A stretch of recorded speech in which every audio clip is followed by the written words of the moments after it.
हायन कहन मिल के सब एकता बनावा,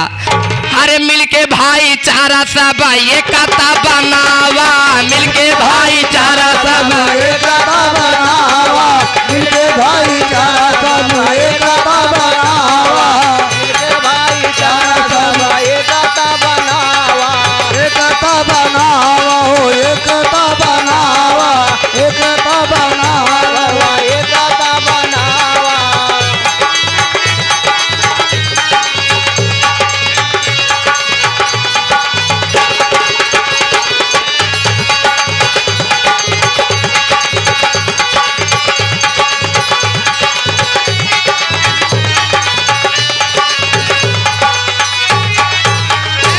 इसी भाव पर आप देखें बड़े प्यार से हमारे भैया हरकेश ठेकेदार, अगर नाम बतावे में भूल हो जाए तो फिर से बता दें। आपके द्वारा बड़े प्यार से देखें 101 रुपए के पुरस्कार बा और भैया जी के द्वारा 21 रुपए के पुरस्कार बा। और हम हमारे ठेकेद हमारे नकारा के आप बहुत शानदार वादक जो इस समय हमारे साथ मंच पर विराजमान है, आप उनके यशस्वी पुत्र बड़े भैया ये देखें सरदार भैया जी के द्वारा जिनके परिवार से बड़ा ही प्यार और स्नेह मिलता है, आपके द्वारा देखें 101 रुपए के पुरस्कार बा। जाना तहन देत है तो बाबू वहाँ लऊ ले भैया बहुत बहुत प्यार बा, चरण में बहुत बहुत प्रणाम बा। ये देखें हरकेश भैया जी के द्वारा 21 रुपए के पुरस्कार बा। लेकिन ध्यान हमारे बाबा साहेब के गीत में कहनाम बा, कहन भाईचारा मिल के सब एकता बनावा, अरे देशवा के अपने संविधानवा बचावा, देशवा के अपने संविधानवा बचावा, देशवा के अपने संविधानवा बचावा। ये देखें बड़े प्यार से आप इस समाज में बैठे, नाम तो ना ही बताएं, बड़ा ही प्यारा पुरस्कार। आप संविधान के बदौलत आप भी समाज में पूरा आपको भी सम्मान मिल रहा है। लेकिन वही बाबा आपके द्वारा 51 रुपए के पुरस्कार बा, बहुत बहुत नमस्कार बा। लेकिन बाबा साहेब कहन पहले मिलके एकता बनावा, जब तक एकता न बने तब तक पारिक पारा सबका नंबर है आए।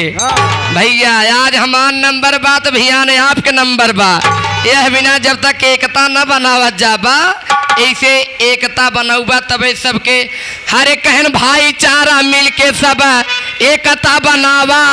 हरे देशवा के अपने संविधानवा बचावा, देशवा के अपने संविधानवा बचावा, देशवा के अपने संविधानवा बचावा।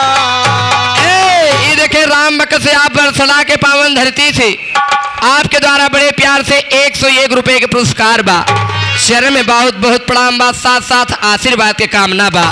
अरे कहीं कलमी के तीर हो, कलमी के तीर चलाए बाबा भीम, कलमी के तीर से आ जाए। यह बिना मिल के आप लोग एकता बनावा।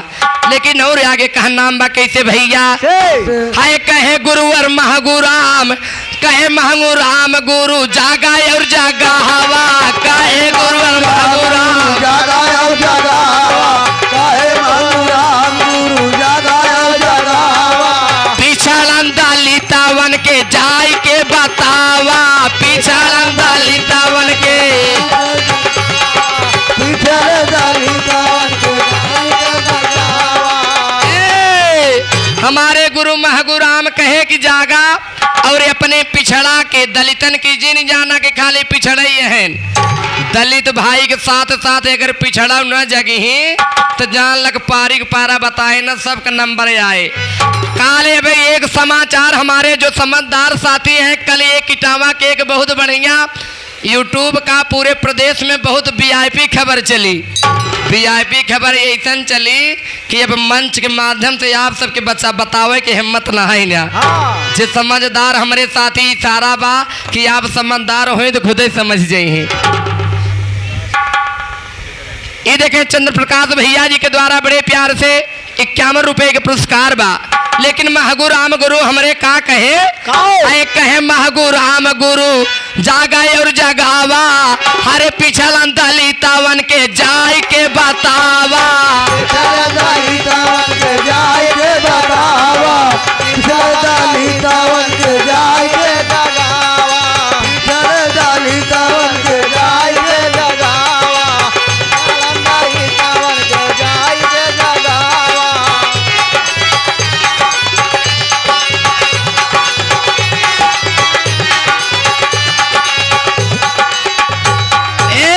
इसी भाव पर देखें, ये जो दादा हमारे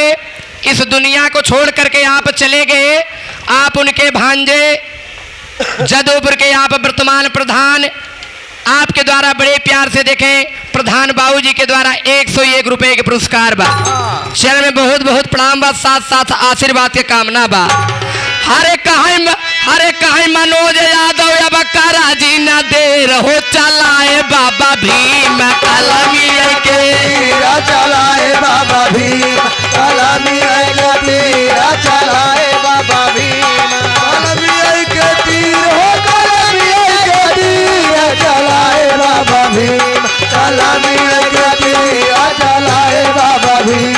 कलमी के तीरा चलाए बाबा भीम। ये देखें फूल कुमार के आप परम पूज्य माता जी के द्वारा बड़े प्यार से देखें 21 रुपए के पुरस्कार बा। चरण में बहुत बहुत प्रणाम बा। माता जी के सब भैया के एक स्वर में हमार प्रणाम बा। लेकिन अभी तो आप सबके सेवा में गीत, अभी आप सबके बीच में हमार 2 लाइन के एक बिरहा मिलत बा। एक छोटा से दस्तान सुने आप सब। एक समय दानी से पृथ्वी पे बहुत हुए, लेकिन एक दानी के आप लोग कहानी सुने। हाय आप सबके गीत देखे मिलत बा कैसे। अरे कहाँ अर्जुन श्री कृष्ण भगवान, अरे कहाँ अर्जुन श्री कृष्ण भगवान, अरे पहुंचे मोरंग ध्वज मकान, परीक्षा लेने की तैया खड़े सा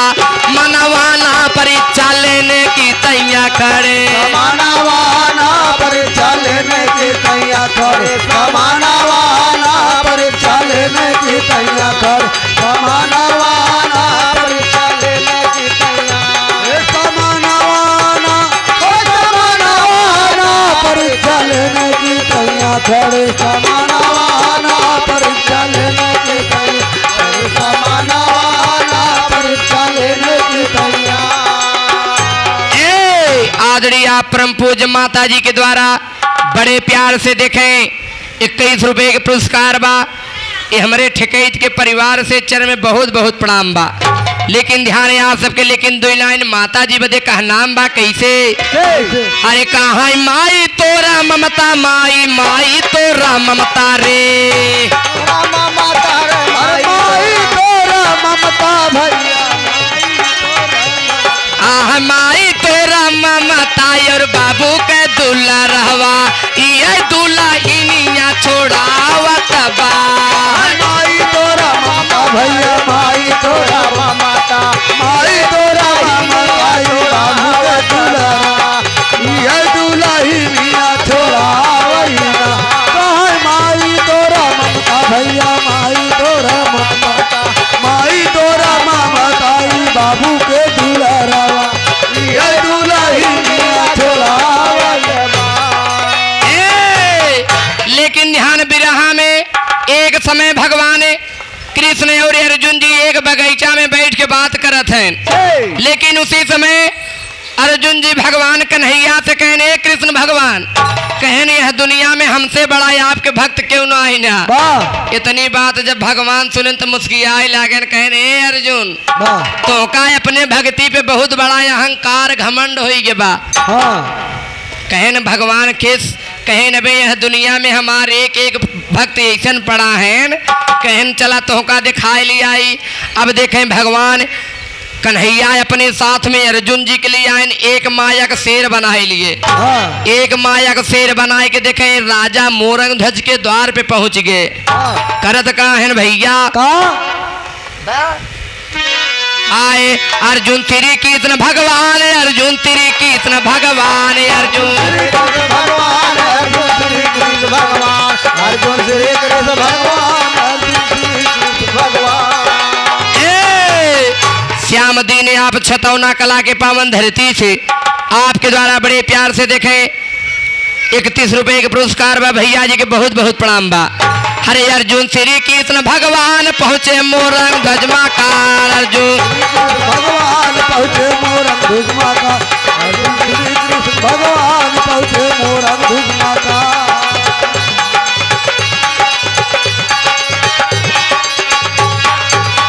ये देखे राम अकबाल भैया जी आप दशरथपुर के पावन धरती से आपके द्वारा बड़े प्यार से 21 रुपए के पुरस्कार बा। हरे अर्जुन श्री कृष्ण भगवान पहुँचे मोरंग ध्वजमा का परीक्षा लेने की तैयार खड़े समाना वहाना परीक्षा लेने की तैयार खड़े समाना वहाना परीक्षा लेने की तैयार खड़े समाना वहाना समाना वहाना समाना वहाना परीक्षा लेने की तैयार खड़े समाना वहाना परीक्षा लेने की तैयार खड़े समाना वहाना।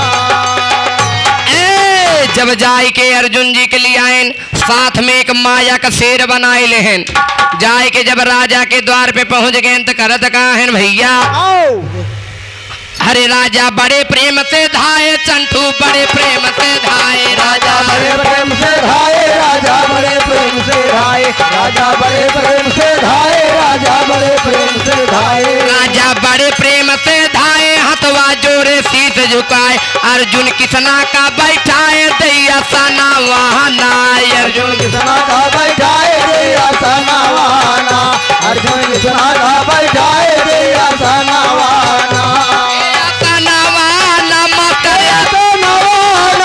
अर्जुन किसना का बैठाए दैया सना वहाना अर्जुन किसना का बैठाए दैया सना वहाना। भगवान ले आए के जब अर्जुन जी के और भगवान कन्हैया के राजा उचित आसन पे बैठावा थे जब उचित आसन पे बैठाए बड़े प्यार से देखे होत का बा होत बा हाय हरे हर्षित रानी चरण पखारी हरे हर्षित रानी चरण पखारी झट गई महलों के अंदारी रहते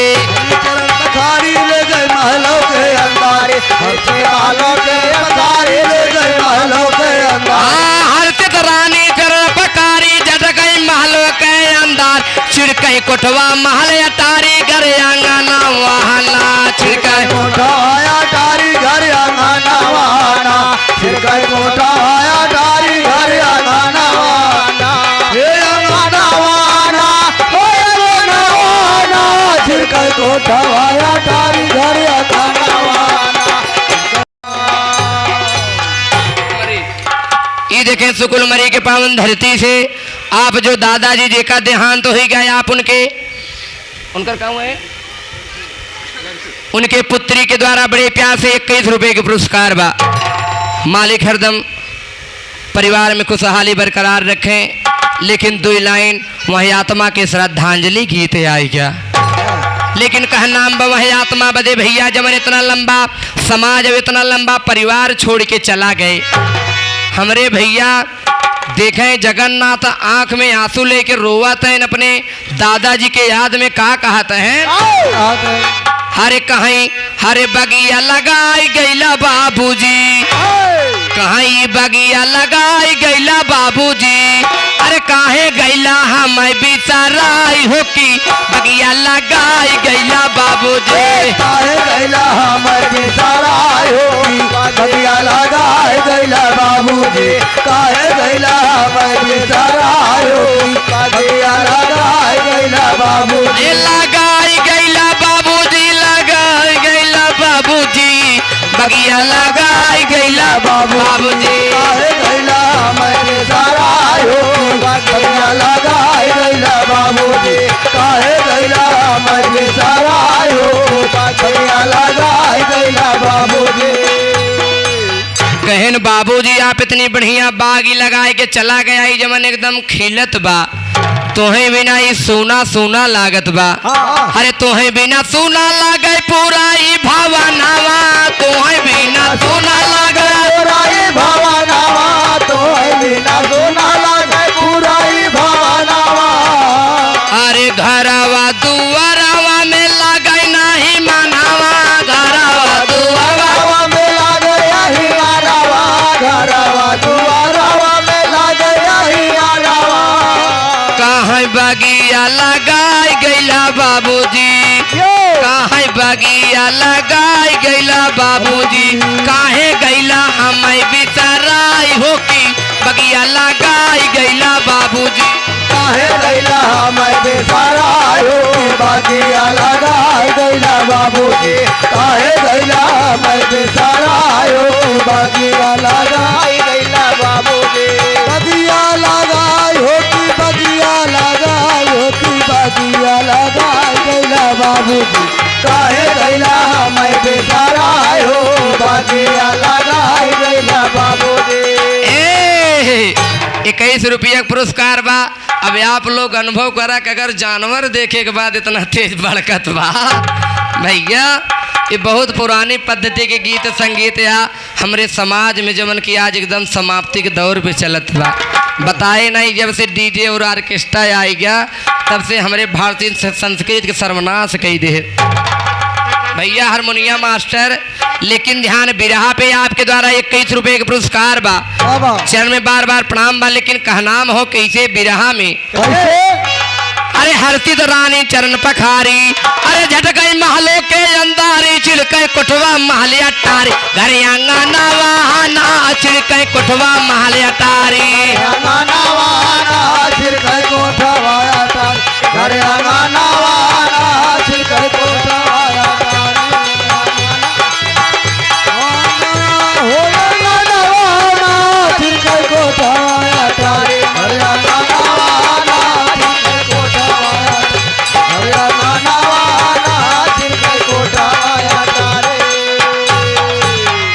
सुग्रीव भैया जी के द्वारा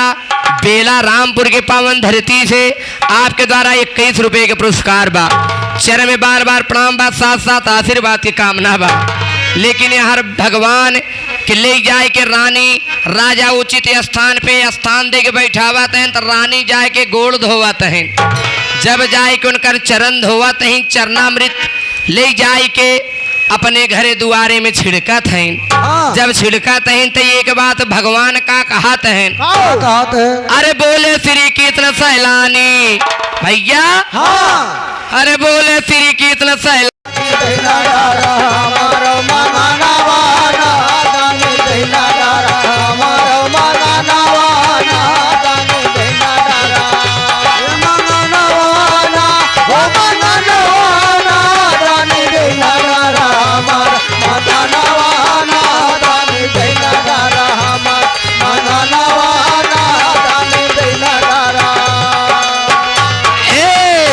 इसी भाव पर आप देखें इजवन दादाजी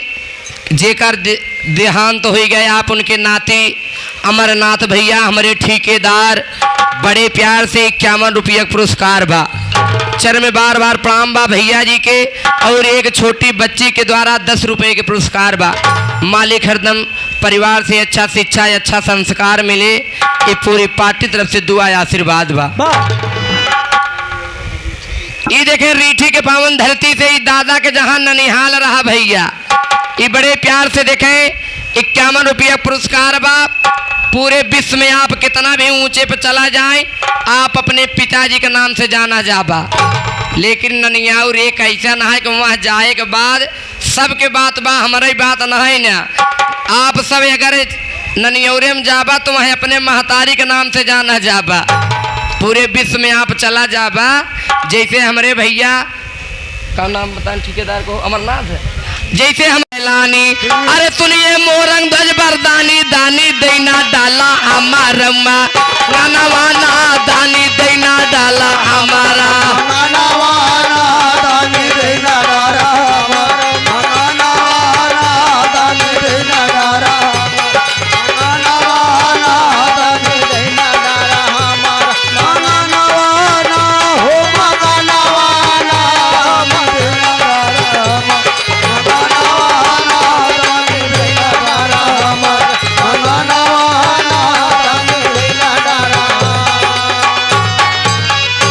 बाल भगवान ये जमाना कुर्सी बैठा हैं अहम के तरफ से भैया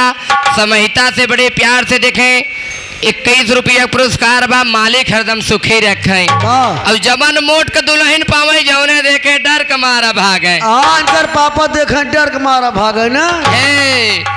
भैया दुल्हनी के नाम पे तो मुस्कियात है ना भाई के। लेकिन यार भगवान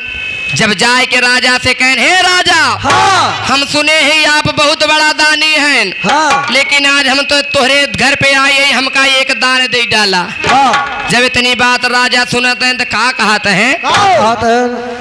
हाय अरे कहाँ जाओ नहीं कहबा हमारे स्वामी।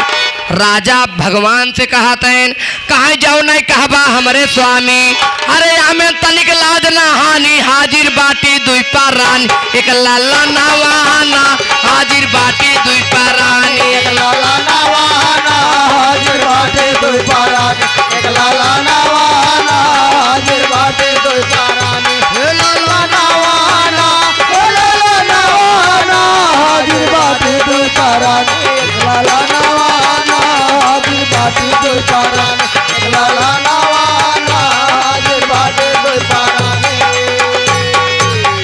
ये देखें बड़े प्यार से भैया, ये घर मालिक के द्वारा बड़े प्यार से देखें 101 रुपए के पुरस्कार बा। और जब ने पिताजी ब्रह्मलीन दादाजी हो गए, आप उनके रिलेशन में सुल्तानपुर डिहवा के धरती से आपके द्वारा बड़े प्यार से देखें 51 रुपया पुरस्कार बा। भोलेनाथ पैसे वाला देता है,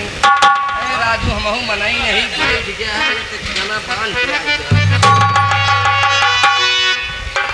बार बार चरण में प्रणाम बा। लेकिन ध्यान बिरहा में राजा से जब इतनी बात कहने राजा हमका यहाँ पे एक चीज दान में दे डाला। इतनी बात जब राजा सुनत है, राजा जब सुनत है तो राजा दिखे भगवान से कहन, हे भगवान कहने यहाँ पे हमें तनिक लाज हानि के बात ना आई ना। कहने यहाँ पे आदेश करा दुई परानी पति पत्नी हम और हमारे एक लड़का ताम्र ध्वज बा, आपके सेवा में हाजिर रही। जब इतनी बात राजा भगवान से कहते हैं तो भगवान एक बात का कहते हैं, हाय हरे बोले श्री कृष्ण सरदार, अरे हमारे शेर के कराया हार, हमारे शेर के कराया हार तू भोजनवाना, हमारे सिर के दाया हार तू भोजनवाना, हमारे सिर के दाया हार तू भोजनवाना, और भोजनवाना और भोजनवाना, हमारे सिर के दाया हार तू भोजनवाना, हमारे सिर के दाया हार तू भोजनवाना। भगवान राजा से कहे, राजा कुछ ऐसा बहुत मांग की जरूरत ना है ना, लेकिन आज हमारे साथ में जमन एक शेर बा, आज 5 दिन से भूखा पड़ा बा। इतनी बात सुनत मान राजा कहन, तब भगवान कहन आप हमारे शेर के ही भोजन कराई जा। राजा सुनते मान बड़े आश्चर्यचकित में हो गए। कहन शेर तो पंचो घास हो सुनाई खात, कहने तो मांस खात है। कहने आप बता भाई शेर तो आपके मांसाहारी है, एका हम कवन मांस के भोजन कराई। तो देखें भगवान का कहते हैं, हाय अरे कहाँ राजा रानी लेके आ रहा, अरे कहाँ राजा रानी लेके आ रहा, अरे लड़का चीर के दुई कई डारा, हमरे शेर के कराया हारा तू भोजनवाना, हमरे शेर के कराया हारा, भोजनवाना हमरे सिर के दाया हार तू भोजनवाना, हमरे सिर के दाया हार तू भोजनवाना, हमरे सिर के दाया हार। और भोजनवाना ओ भोजनवाना, हमरे सिर के दाया हार तू भोजनवाना, हमरे सिर के दाया तू भोजनवाना। भगवान कहाँ राजा रानी लेके आ रहा, अरे अपने लड़का के चीर के दुई कई डारा, हमारे शेर का कराया हारा तू भोजनवाना, हमारे शेर का कराया हारा, भोजनवाना हमरे सिर के दाया हार तू भोजनवाना, हमरे सिर के दाया हार तू भोजनवाना ओ भोजनवाना, हमरे सिर के दाया हार तू भोजनवाना, हमरे सिर के दाया हार तू भोजनवाना, हमरे सिर के दाया हार। राजा कहन हमरे शेर के आप भोजन करावा, लेकिन दोनों प्राणी आरा लैला कहने आरा लेके अपने लड़का के चीर के 2 भाग में कही जा कहन हमरे शेर के भोजन करावा। लेकिन एक बात और राजा कान खोल के सुन ला का कहत है कहा अरे आँखी से जब आंसू आए, हारमोनिया बोलत रहा है, अरे कहा आँखी से जब आंसू आए, अरे हमारा शेर मांतला खाए जय है बेटा व नशा सब धारा मावाना जय है बेटा व नशा धारा मावाना जय है बेटा व नशा धारा मावाना जय है बेटा व नशा ये धारा मावाना ओ धारा मावाना जय है बेटा व नशा धारा मावाना जय है बेटा व नशा धारा मावाना जय है बेटा व नशा। ए राजा से भगवान कहने राजा भैया राम फेर कहने एक बात कान खोल के सुन लिया कहन अगर आँखी से तोहरे रच्चौ आंसू आई गया तो हमारे शेरी भोजन करे वाला ना बारे राजा वैसे पंचौ केकर बेटवा होए कि अपने लड़का के काटे लागे कोकरे आँखी से आंसू न आए। लेकिन भगवान राजा से कहने तनई न आए, दोनों प्राणी यारा लेके अपने हाथे ओका लड़का के चीरा बार भगवान इतनी बड़ी कड़ी परीक्षा लेते हैं राजा के। लेकिन जब यहाँ राजा रानी का करत है आए राजा रानी लेके यारा, अरे लड़का चीर के 2 कई डारा कई गा तेरे हारा लड़का भाता बनवाना कई गा तेरे हारा लड़का भाता बनवाना कई गा तेरे हारा लड़का भाता बनवाना कई गा तेरे हारा लड़का ना हो तो बनवाना कई गा तेरे हारा लड़का भाता बनवाना कई गा तेरे हारा लड़का भाता बनवाना कई गा तेरे हारा हरे दहिनी भुजा से इरगा खाई जब यार राजा कटवाई देते हैं ठिकैत जब यार अपने लड़का के दोनों प्राणी चीर के 2 भाग में कही दे हरे दहिनी भुजा से इरगा खाई, अरे बाएं का भोजन बनवाई अर्जुन कितना का बोला गए जेवाना वाहना अर्जुन कितना का बोलाए अर्जुन कितना का बोलाए जेवाना वाहना अर्जुन कितना का बोलाए हर जेवाना वाहना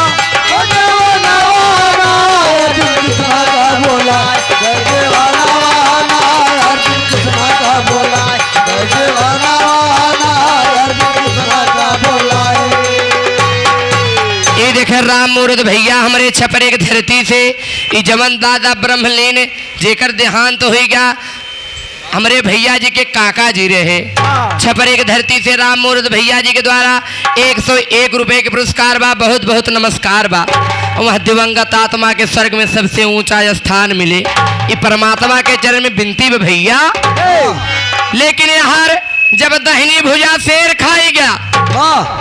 दहिनी भुजा जब शेर खाएगा बावा भुजा बचा तो राजा रानी के बुलाए कहन रज के सुना भगवान कन्हैया का कहते भगवान कहन ऐसा रानी एका ले चला आप घरे के अंदर भोजन बनावा। अबे यार रानी बड़े चक्कर में परिन के हमारे न हाथे कटाए के हमहिन से एका बनवावा थे हाय हरे रानी भोजन किया तैयार जब रानी घरे के अंदर भोजन बनाए के तैयार कह देते हैं तो होत का बा हरे रानी भोजन किया तैयार,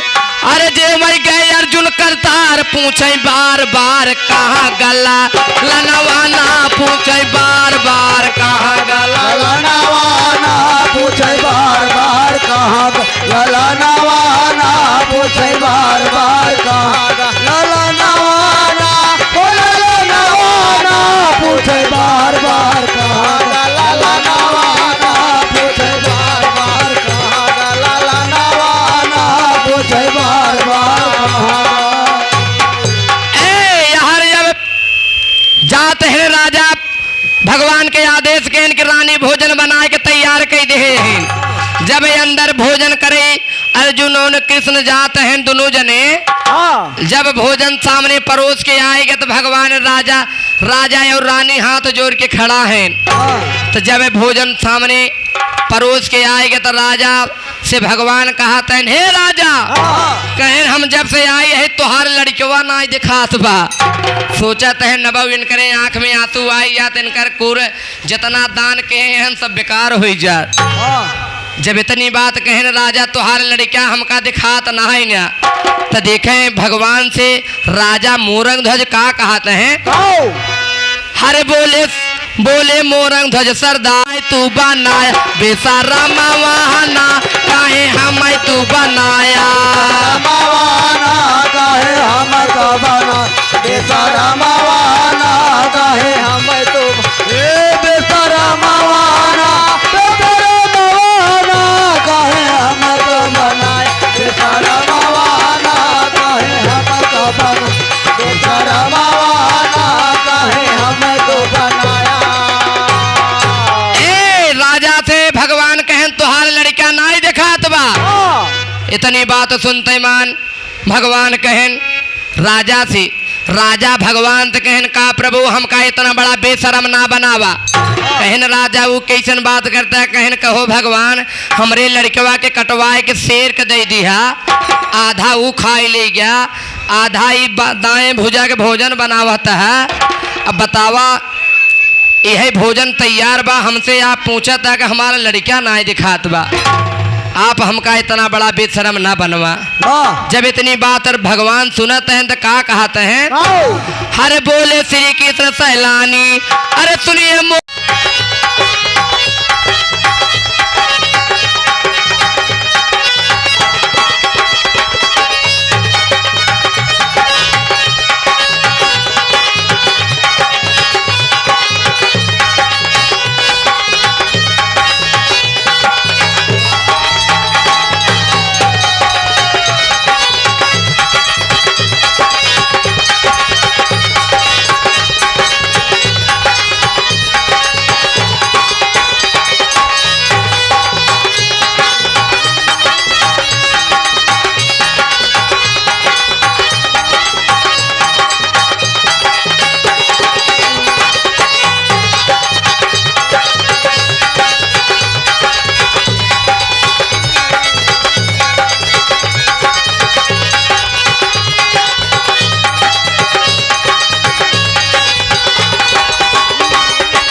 ज्योति जगदम्मा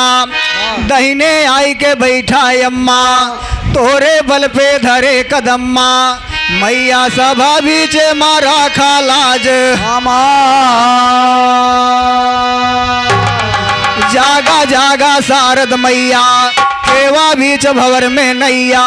बिन खेवैया नैया डूबई मंजे एक भैया हमार दो लाइन माई देवी जी का गीत वंदना बा भैया एक भक्त भैया माई के दरबार में जाके देखा कार जी माई से लगावत था लगावत है हाय नीचवा से लाल कैसे आरती उतारी माई तोहर धाम बा ऊंचे पहाड़ी पे माई तोहर धाम बा पहाड़ी माई तोहर धाम बा पहाड़ी माई नीचवा से लाल कैसे आरती उतारी है माई तोहर धाम बा ऊंचे पहाड़ी है माई तोहर धाम बा ऊंचे पहाड़ी है माई तोहर धाम बा। दास कहत बा कि देवी इतने पहाड़े बाप का दरबार बा ई बालक कौन हिसाब से पूजा अर्चना करे देवी लेकिन फिर भी चरण में विनती बा भैया ए खलीफा रज के बोलता भैया भोजन तैयार बा भोजन प्रसाद ले वाले धीरे धीरे कार में सजल मैया नारियल चुनारिया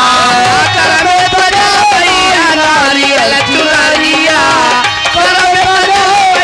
नारियल चुनरिया नारियल चुनरिया मैया नारियल चुनारिया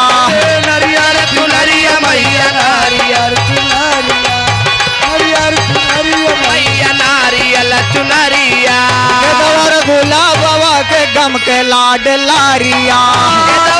गुलाब वाला के गम के लाड लरिया हे गम के लाड लरिया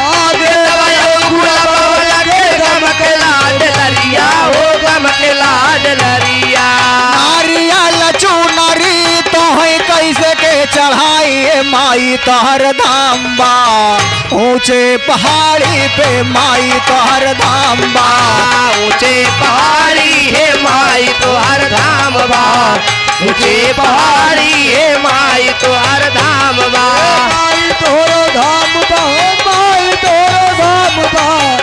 ऊंचे पहाड़ी है माई तोहर धाम बा ऊंचे पहाड़ी है माई तोहर धाम बा माँ के वंदना भैया 11 रुपए का पुरस्कार बा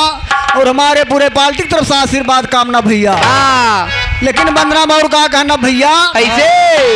अनरे काया के दू कोढ़िया के काया अरे अनरे काया नदिहु कोढ़िया के काया अनरे काया नदिहु कोढ़िया के काया भजनी का लाल दिहु निरधन के माया भजनी के लाल दिहु निरधन के माया माई निरधन के बाबा भजनी के लाल दिहु निरधन के माया माई निरधन के माया दास कहा दबक देवी अनहरे के आंख दू कोढ़िया के काया अब भजनी के लाल दू निर्धन के माया लेकिन ये बालक ज्ञानी माई आप समांगत काबा हाय भूले का राम दैदा मातारी माई तोहर धाम बा ऊंचे पहाड़ी पे माई तोहर धाम बा ऊंचे पहाड़ी है माई तोहर धाम बा ऊंचे पहाड़ी है माई तोहर धाम अरे माई तोहर धाम बा माई तोहर धाम बा ऊंचे पहाड़ी है माई तोहर धाम बा ऊंचे पहाड़ी है माई तोहर धाम वंदना भैया देव जी चल रहे, लेकिन देखा अगले भाव में का कहना बा हीरा न मोती चाही माल ना खजानवा हीरा न मोती चाही माल ना खजानवा हीरा न मोती चाही माल ना खजानवा माल ना खजानवा हो माल ना तोहरे चरानवा का चाहिदार सानवा तोहरे चरानवा के चाहिदार सानवा तोहरे चरानवा के चाहिदार सानवा लेकिन दूरिया से लाल कैसे पाऊँ पखारी माई तोहर धाम बा ऊंचे पहाड़ी पे माई तोहर धाम बा ऊंचे पहाड़ी पे माई तोरो धाम बा ऊंचे पहाड़ी पे माई तोरो धाम बा अरे माई तो हर धाम बा हे माई तो हर धाम बा ऊंचे पहाड़ी हे माई तो हर धाम बा ऊंचे पहाड़ी हे माई तो हर धाम बा। वंदना भैया लास्ट बंद में गुरु घराने के पर्चे दे तू ये का कहना बा कैसे कभी माधो राम स्वर्गवा में बानी गए पुजारिया कभी माधो राम बने वर्ग में पुजरिया कभी माधो राम बने वर्ग में पुजरिया गुरु मानु राम के तार से नजरिया गुरु महागु राम के तरते नजरिया गुरु महागु राम के तरते नजरिया तार से नजरिया मैया तार से नजरिया तारते नजरिया माई तारते नजरिया तारते नजरिया जननी तारते नजरिया संत लाल यादव तोहर पावा का पुजारी माई तोहर धाम बा ऊंचे पहाड़ी पे माई तोहर धाम बा ऊंचे पहाड़ी हे माई तो हर धाम बा ऊंचे पहाड़ी हे माई तो हर धाम ए माई तोरो धाम बा माई तोरो धाम बा ऊंचे पहाड़ी है माई तोरो धाम बा ऊंचे पहाड़ी पे माई तोरो धाम बा ये तो भैया देवी जी की वंदना के बीच में समाप्त बा। अब हमार देखा इस समाज के भैया समझावे बदे तमाम संत भैया पृथ्वी पैदा हुए आए वालों को समझावे बदे लेकिन कौने भाव समझान भैया कैसे हाय भरमत भरमत लख 84 पाया मानुष तन शुभ राशि अब बदमाशी भैया जो न लेवा कहन लख 84 भरम के पापर एट के आए अब की पासा न पलटत फिर 84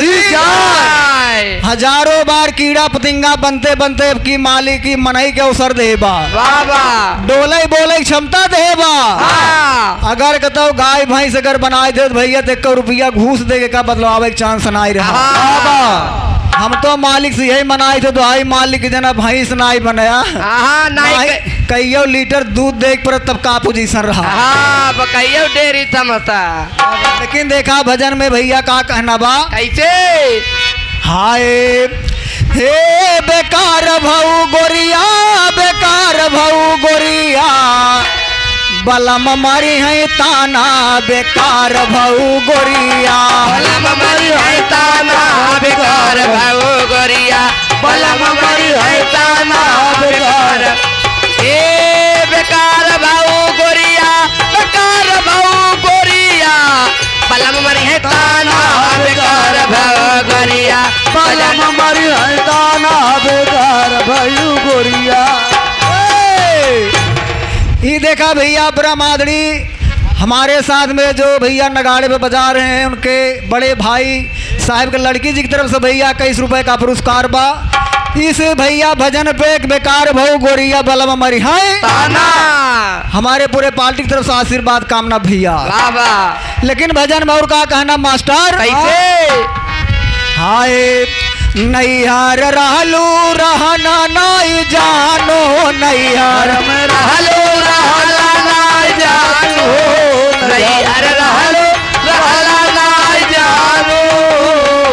हे चाला चललू मसाताना बेकार भऊ गोरिया बलम मरी है ताना बेकार भऊ गोरिया